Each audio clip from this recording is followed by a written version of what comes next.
이혼은 결심했는데 어떻게 해야 될지 잘 모르시는 분, 협의 이혼 조정이요, 이혼 소송, 말은 들어봤는데 내 상황에 맞는 이혼 방법을 선택하기 어려운 분, 이런 분들은 제가 오늘 확실히 알려드릴 테니까 영상 끝까지 보세요. 여러분들이 이혼 방법을 잘못 선택하면요, 최소한 6개월에서 1년 이상 시간을 낭비하실 수도 있고요, 수백에서 수천만 원을 손해보실 수도 있어요. 이혼을 결심했을 때 어떤 절차로 어떤 방법으로 이혼을 하셔야 되는지 모르시는 경우가 많아요. 협의 이혼 조정이요, 이혼 소송 다 한 번씩은 들어봤는데 도대체 어떤 방법으로 이혼을 해야 되는지 잘 모르실 거예요. 그리고 어떤 방법을 선택하는 게 유리하신지도 잘 모르는 경우가 많으실 거고요. 결혼할 때는 결혼식을 어디서 해야 되는지, 옷을 어디서 맞춰야 되는지 웨딩 플래너가 다 설명해 주는데 이혼할 때에는 이혼 플래너는 없잖아요. 그렇다고 무작정 변호사를 바로 찾아가는 거는 비용도 부담되고 다 이혼 소송하라고 할 것 같고, 그렇죠.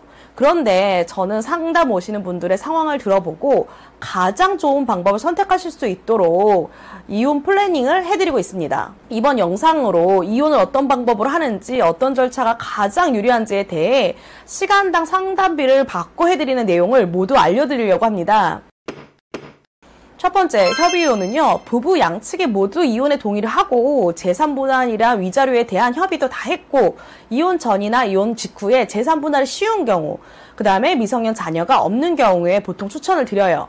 미성년 자녀가 있는 경우에는요, 친권, 양육권, 양육비에 대한 협의가 다 돼야 협의이혼이 가능합니다. 하지만 협의이혼에는 재산분할에 대한 강제를 할 수 없기 때문에 구두로 재산분할을 하거나 위자료 협의를 한 경우에는요, 이혼 후에 재산에 대한 다툼이 생기면 다시 재판을 해야 되는 번거로움이 있어요. 그래서 협의이혼을 하시더라도 양자 간에 재산분할 협의서를 미리 작성하는 것을 추천드립니다. 특히 재산 중에 부동산이 있어서 서로 재산분할로 등기 이전을 해줘야 되는 경우들에는 특히 재산분할 협의서를 반드시 작성해야 되고요. 등기 이전에 필요한 준비를 미리 해두시면 좋습니다. 제 의뢰인들처럼 약속을 안 지킬까봐 불안하시다면 변호사를 통해 미리 안전장치를 준비하는 것이 좋아요. 두 번째로 조정이혼이 있는데요.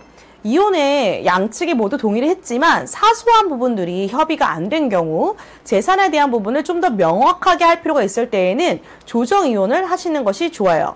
특히 미성년 자녀가 있는 경우 서로 간 소송을 길게 하면 감정이 상하고 면접 교섭 등에 영향을 끼치기 때문에 협의 가능성이 많은 경우에는 이혼 조정을 하시는 것이 좋습니다. 사실 거의 다 협의가 됐는데 왜 이게 이혼 조정을 해야 되냐, 협의이혼이 안 되냐, 그 부분은요, 이혼을 결심한 부부가 서로 감정적으로 다툼이 있기 때문에 제대로 대화하기가 생각보다 힘들어요. 그래서 아주 작은 부분인데도 협의가 안 되는 경우가 많습니다. 그래서 재산분할이나 위자료, 양육비에 대한 금액 차이가 비교적 적은 경우에는요, 조정 절차로 해결되는 경우가 의외로 많습니다. 이 경우에는 조정위원이나 판사님 그리고 변호사의 도움을 받아서 조정하는 경우에는 생각보다 쉽게 조율이 되더라고요. 그리고 재산분할할 재산이 많거나 이혼 직후에 바로 처분하는 것이 힘들 때에는요, 재산분할에 대한 협의가 되었다 하더라도 안전장치를 해두는 것이 좋기 때문에 조정이혼을 하는 걸 권해드려요. 조정조서는 판결문과 동의나 효력이 있지만 약간 유도리도 있고, 이렇기 때문에 나중에 분쟁이 발생했을 때 별도로 소송하지 않고 강제집행도 할 수 있거든요. 이혼할 때에는 다 약속을 지킬 것 같지만 나중에 마음이 바뀌면 어차피 다시 소송을 해야 되고 피곤하니 조정이혼으로 깔끔히 마무리하는 거죠. 그래서 연예인들이 조정이혼을 하는 경우도 비공개 재판인 것도 있지만 재산분할과 같이 법률적인 부분도 명확하게 처리하기 위함이거든요.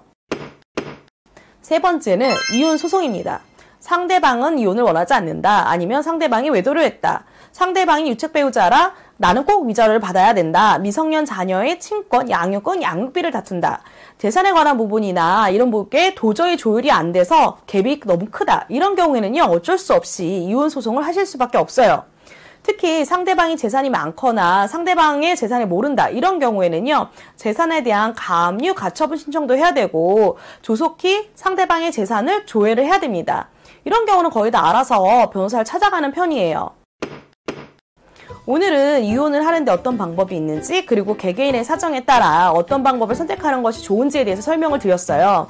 도움이 되셨다면 좋아요, 알람, 구독, 댓글 부탁드릴게요.